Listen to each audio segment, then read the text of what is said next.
Once you taste this, you'll never order chicken parmesan from a restaurant again. This homemade version is that good. Golden, crispy, and cheesy. Let's begin with the star of the dish, the chicken. I'm using 4 large thigh pieces for this recipe. For marination, I'm adding 1 teaspoon each of salt, black pepper, crushed red pepper, onion powder, and garlic powder. These simple spices give the chicken that perfect balance of flavor. Drizzle these spices evenly over your chicken pieces. Make sure they are coated well on all sides. You can also massage them slightly so the flavor soak deep inside. This step is very important because it helps the spices infuse beautifully, keeping your chicken tender and packed with flavor when you cook it later. So once done, cover and let it rest for 30 minutes. Now in a pan, I'm heating a tablespoon of olive oil and adding 2 cloves of freshly chopped garlic. Saute them just until they turn slightly golden and release that amazing aroma. Next, I'm adding my tomato puree. You can use any ready-made tomato sauce, whatever you prefer. Give it a good stir. Let it simmer for a couple of minutes so the flavors come together nicely. Now I'll add my boiled wheat noodles. You can take regular noodles as well, whatever you like. Give it a good mix, and in order to give it some flavor, I'll add salt and pepper and then keep it aside. For coating, I'll be using 3 simple ingredients: all-purpose flour, 2 beaten eggs, and breadcrumbs.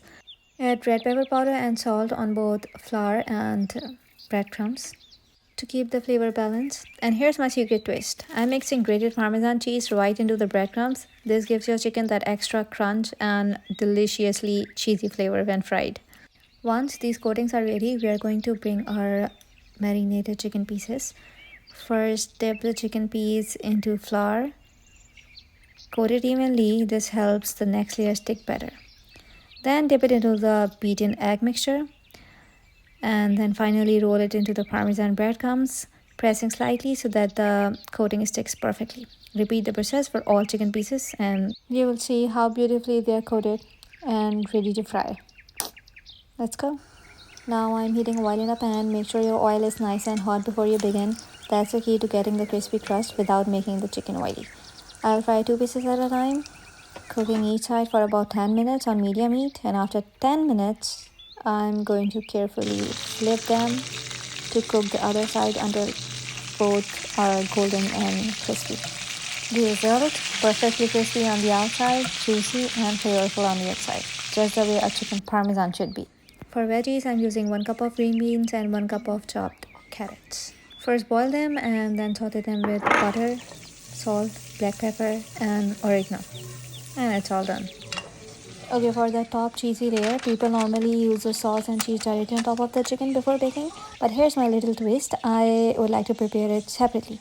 So I'm adding a thin layer of fresh tomato paste on the base, and then I'm adding a layer of mozzarella cheese right on top of it.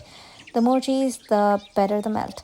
And then I'll drizzle a small amount of Parmesan on top of it as well for that extra flavor. And here's a tip for you. If you want to cook evenly and get that gorgeous golden finish, drizzle some olive oil on top of it. And then air fry it at 400 Fahrenheit for 10 to 20 minutes. Now let's bring everything together.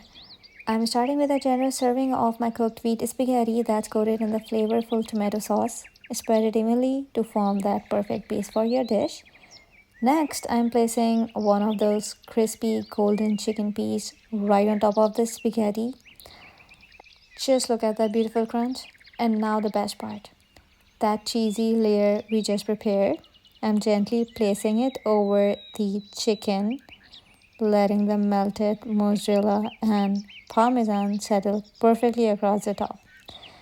It's creamy, rich, and it smells divine. Add tomato sauce as much as you like on it.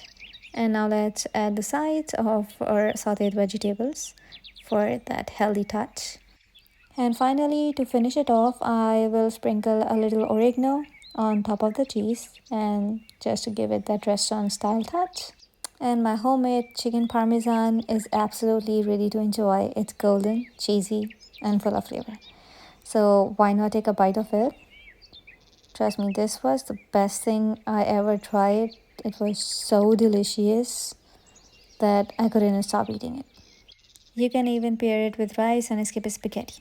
And at the last, I would say if you enjoyed watching, don't forget to like, share, and subscribe for more delicious recipes.